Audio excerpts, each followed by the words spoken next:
Welcome back to CLI's Legalpreneurs Spotlight Future 50 series.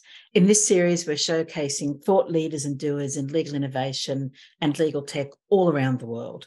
Today, I'm joined by Deborah Andrews, the president and owner of MarketTree LLC in the USA.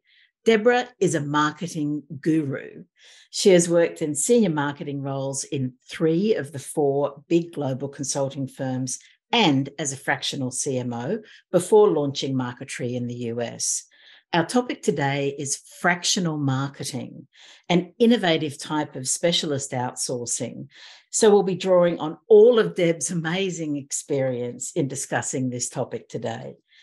Deb, I'm really looking forward to this discussion. A huge welcome to CLI in the series. It's fabulous to have you with us all the way from Rockville, Maryland. Hi, Terry. Thank you so much for having me. I'm really looking forward to participating. It's an absolute pleasure. I thought with this topic, we might go backwards slightly just to place it in context for folks before jumping forward and getting into the nitty-gritty, if that's okay. That sounds great. Yeah. So I wanted to, ask you a couple of questions around the marketing industry as a whole, because in some respects, that's laid the foundation for where you find yourself today and the topic that we'll be discussing. So just in terms of looking at marketing from that kind of 40,000 metre or foot kind of viewpoint, how do you think that's changed in professional services, particularly over the last 5 years? Yeah, Terry, it's a great question. And it's always good to look back to kind of see where we're going and the future. So I would say looking back 5 or 10 years, marketing was kind of viewed more as that necessary evil in some respects in professional services. It was definitely viewed as, for sure, as an expense, something that you needed to do, especially to get the name out there, to get the logo out there, build brand awareness, to have some brand recognition in and around, the target markets or the geographic area in which you're participating in. But that has certainly changed over time, over the last 5 to 10 years, where marketing is now by some leaders viewed as more of an investment. So as opposed to a line item or expense, is viewed as investment. And with that comes, what kind of ROI am I getting on my marketing? So I think just sort of that major shift has happened where leaders of firms are looking at marketing in a bit of a different lens. Some still aren't, but a lot are. And so it's more exciting today, now more than ever, to be a marketer because, all things being equal, you want, the work that you're doing to feel like an investment, to feel like something that matters and something that's growing the company and moving the top line. And that's kind of where we are today. So I think sort of big picture, that's where we were 5 or so years ago. And that has really changed. And have you seen the reliance on or even the volume of data that you're looking at in terms of supporting decision-making in the marketing function increase a lot? Absolutely. Measurement started when firms had websites, which was long ago. And maybe you would look at some website analytics here and there to measure the overall health of your website. Maybe you looked at some email open rates and more some vanity KPIs. Now, marketing with the automation and technology that we have, known as MarTech, the MarTech stack and marketing technology field is robust. And I dare to say it's sort of hit a little bit, it's still growing, but it's hit more of a maturity where back in 2005, 2006, I think HubSpot was being founded. Now, I think most companies doing modern marketing have marketing technology software, are gathering more robust data that has a 360-degree view of the customer, is really looking at how customers or prospects or leads are engaging with your content, engaging with your website. So the data that you have on not just your website, your emails, and those vanity metrics, but you have on prospects is just so much richer. And with that comes the ability to understand what they want in their journey and be able to provide that type of either insight or guidance to help them along in their journey. And that's really where sort of the data and the metrics have shifted more from KPIs and sort of health checks to more robust data around leads and sales qualified leads and interest levels, engagement levels, et cetera, which enables marketing to really see what is moving people in the pipeline and through the pipeline and helping to sort of increase the velocity at which they move. Because today, as you know, there is so much clutter and there's just noise in general between your phone, text messages, and so much out there that you really need to be hyper relevant. You need to be delivering personalized messages. And to the extent that you're doing that, there is such an opportunity to engage with people through digital means and move them into and through the funnel. Absolutely. And I, I was thinking as you were saying that it must have impacted the roles in marketing enormously. And I know we're going to get onto that in just a second, but there's got to have been a change, I imagine, from just having that generalist to now really having the specialists that are looking every day and within that very, very kind of focused view on all of the different aspects of marketing. So is that true? Have we seen that shift as well? Yeah, Thierry, actually, it's the reason why I started Marketree back in 2004. So this was even pre-marketing technology. Marketing has been a discipline of specialties for quite some time. I think, if we think back 15 or 20 years, again, if the lens marketing was an expense maybe 5 years ago, way back in the day, marketing truly was an expense. And so the idea was you bring in one person and let's maximize what they can do for me for marketing. So let's have them do a little graphic design. Let's have them do a little writing. Maybe we send them out to an event or two.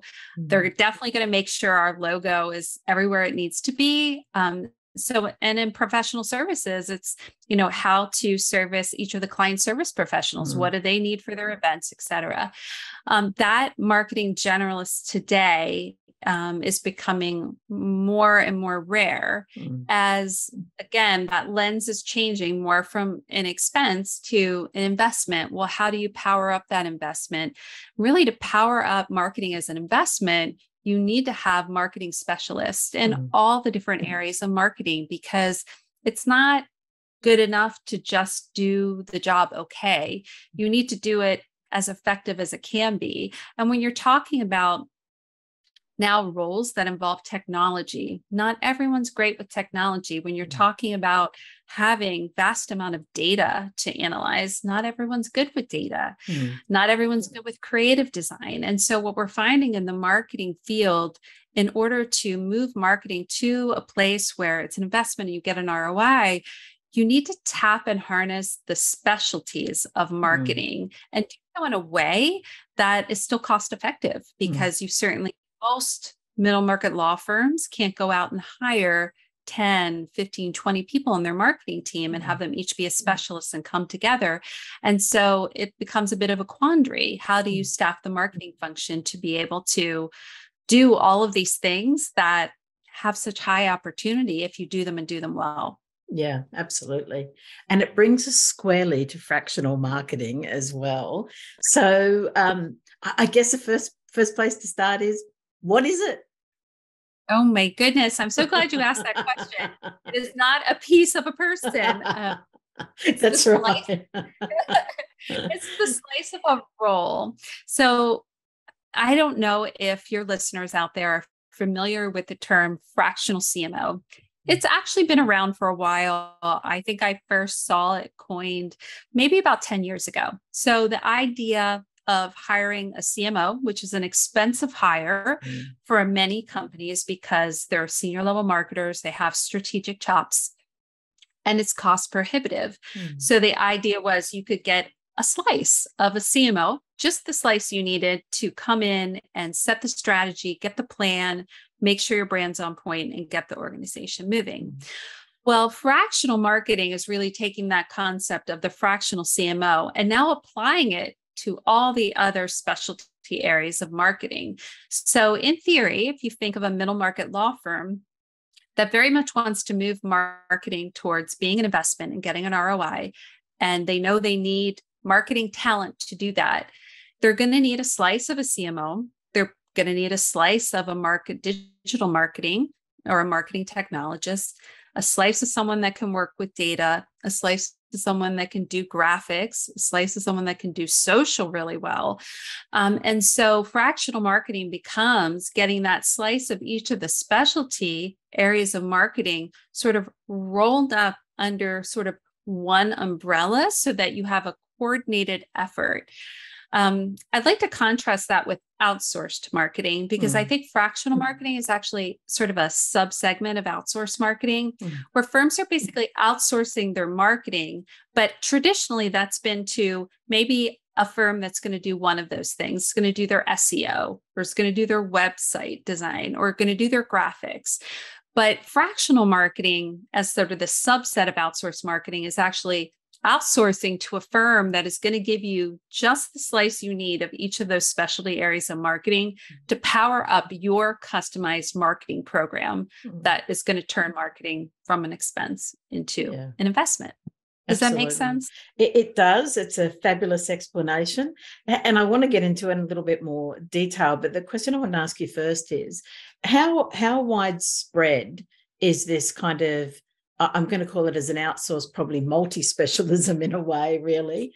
Is it popular, and is it growing? Where does that kind of sit? Yeah, Terry, it is growing, actually. I think if you Google fractional marketing, you'll see a plethora of firms on the first page of Google that offer fractional marketing. But I still think that it's pretty early in sort of its maturity, whereas I think when people think of fractional right now, they think of more fractional executives. There's a whole world now of fractional CMOs, fractional COOs. But I don't think they think more broadly in terms of the entire marketing department. So while I think fractional is not a term that people haven't heard, I think as it applies to all the different disciplines, it's a relatively new concept. So I think it's really over the past year and a half at Marketry. I think we started using it about a year and a half ago, to be honest with you. We were more like an outsourced marketing company that offers fractional CMO.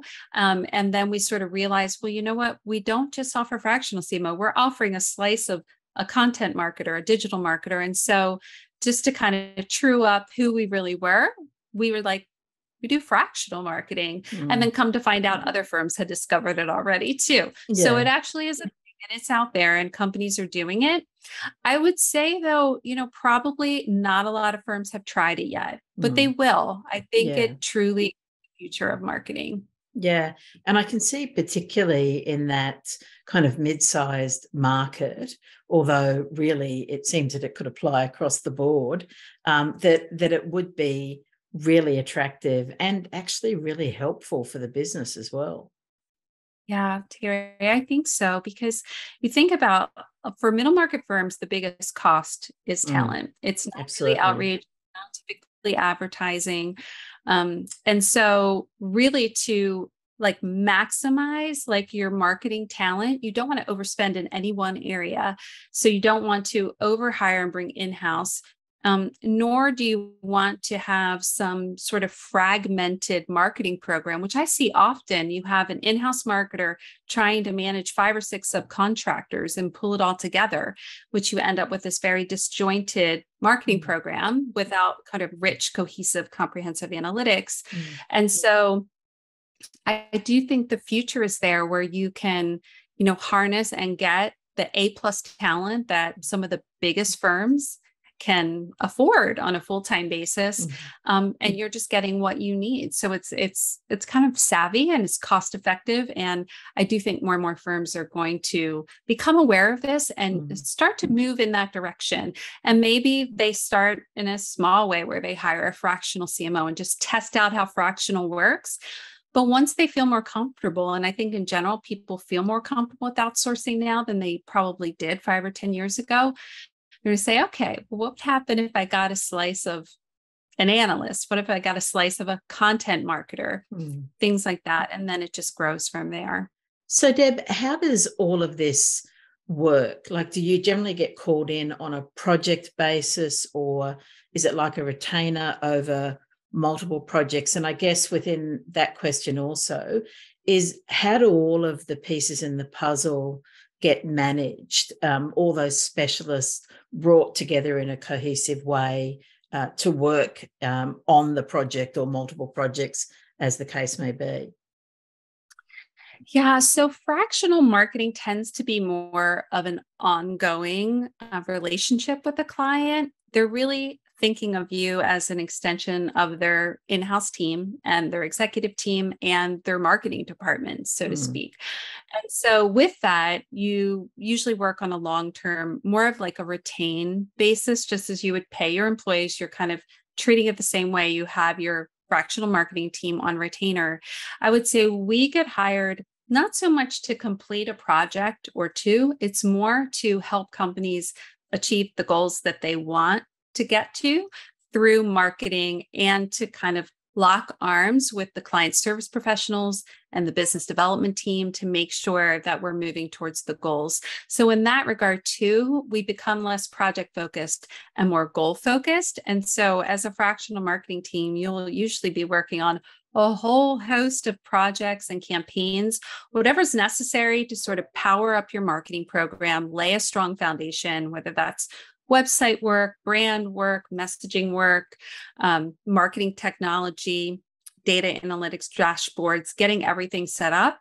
But once that is in place, it's like then doing outreach and pushing the messages forward to the right target audience, measuring and optimizing as you go. So it becomes this really fluid relationship where you build a strong foundation, then you're doing outreach, you're measuring, learning from it, and applying those learnings to the next year. And I find honestly that the relationships with clients in these scenarios get richer as time goes on. I think there's some keys to success though with it. One is communication. It's really important, whether your marketing is in-house or outsources, that there's fluid communication between the different functional areas, sales and marketing. And so no different than your in-house team, with your fractional team, communication is going to be really key. And so your fractional team is going to want to know what's going on with the business, how things are going, understand what the sales team's working on. We all need to sort of work together and not sort of off in a silo in isolation to be effective. So that is one key component. And, you know, as a company, we make sure with our fractional marketing engagements that we have an upfront commitment that they are willing to carve out a half an hour, at least a week, to kind of meet, go over what's going on, go over end of the month reporting, things of that nature, and be really engaged with what we're working on. Yeah, absolutely. So that you are really part of the team of the company or organization or firm that you're with.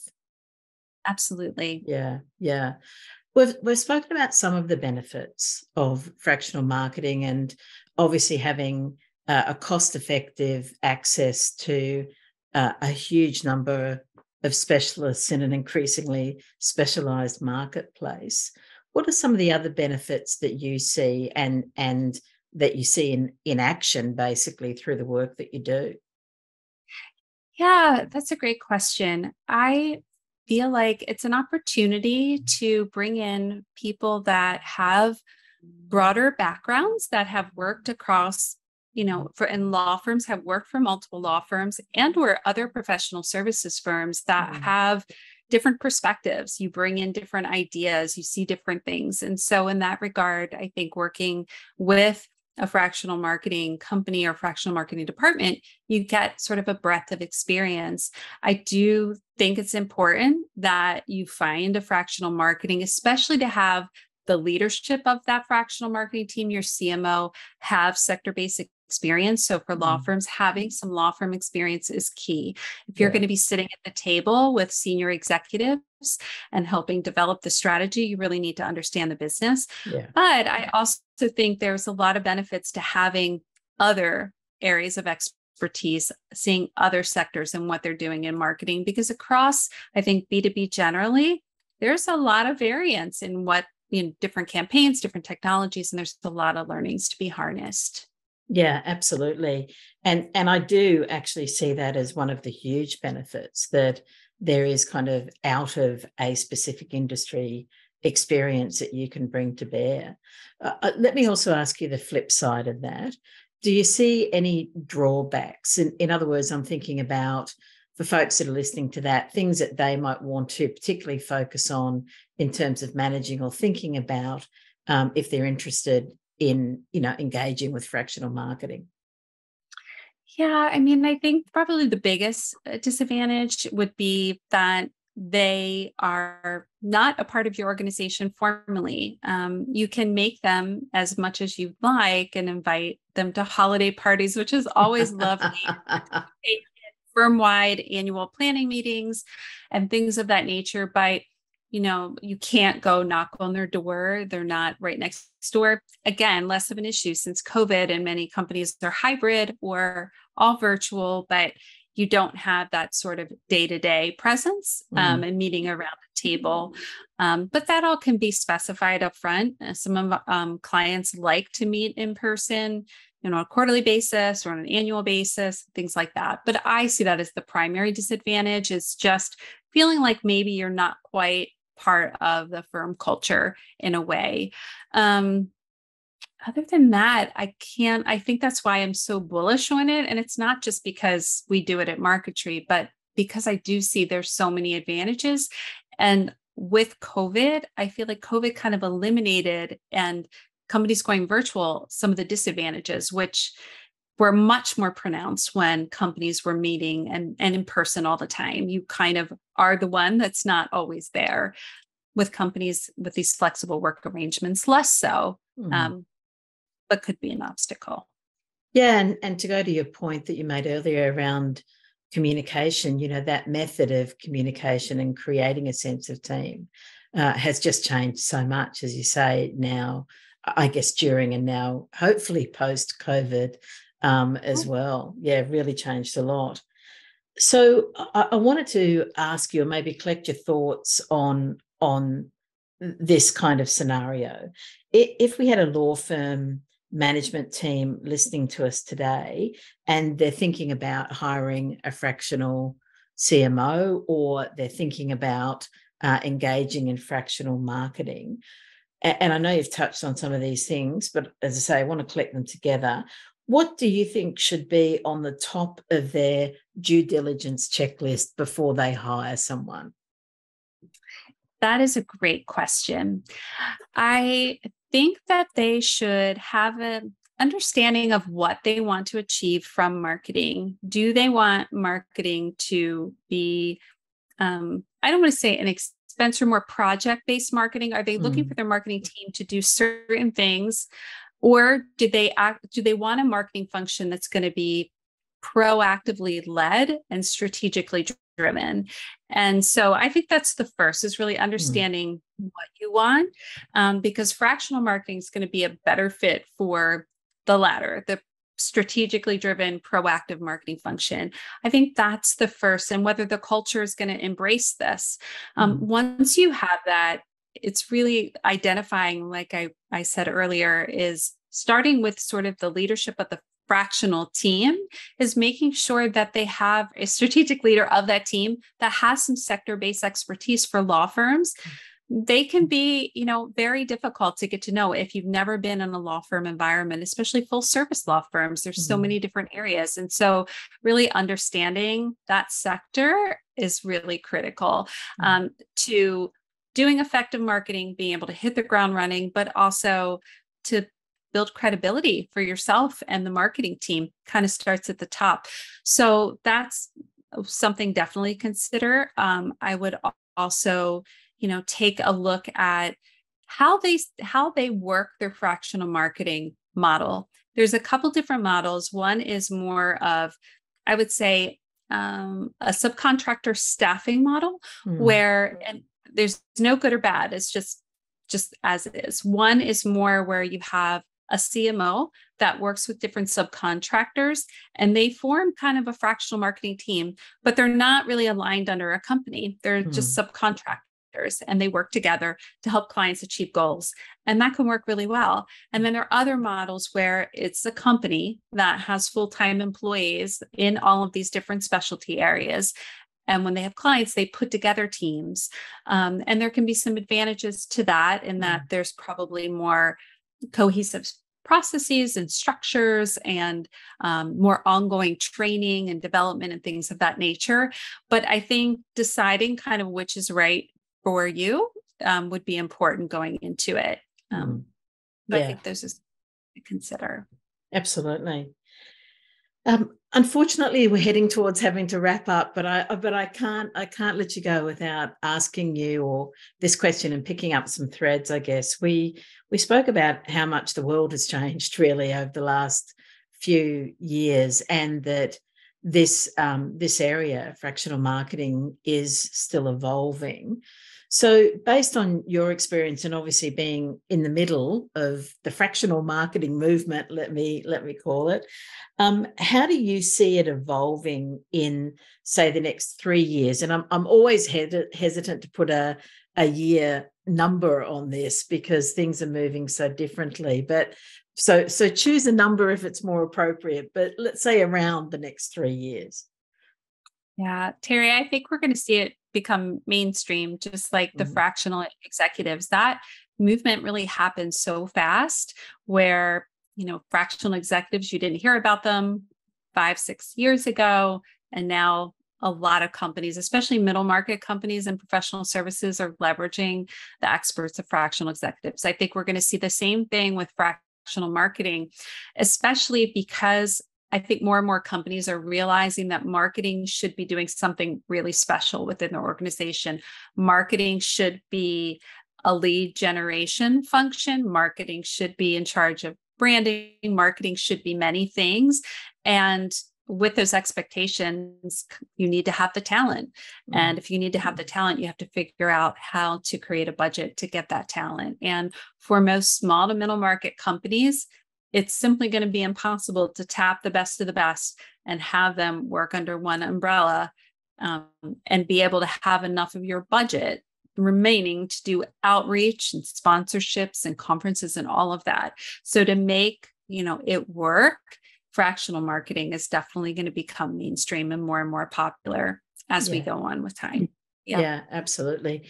And as you were saying earlier, just with the sheer volume of information that's available, trying to differentiate your business in amongst all of that, it just makes sense to me that you've got to have access to services, and yours really do fill what's been, I think, a pretty large gap in the market.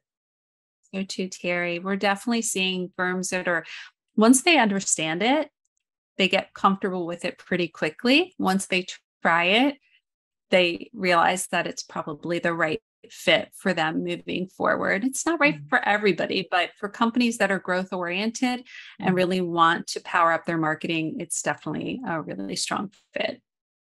Fantastic. Deb, just such a pleasure to have you today. Yeah, thank you so much. And I look forward to checking in 3 years' time to see whether our predictions were correct, right?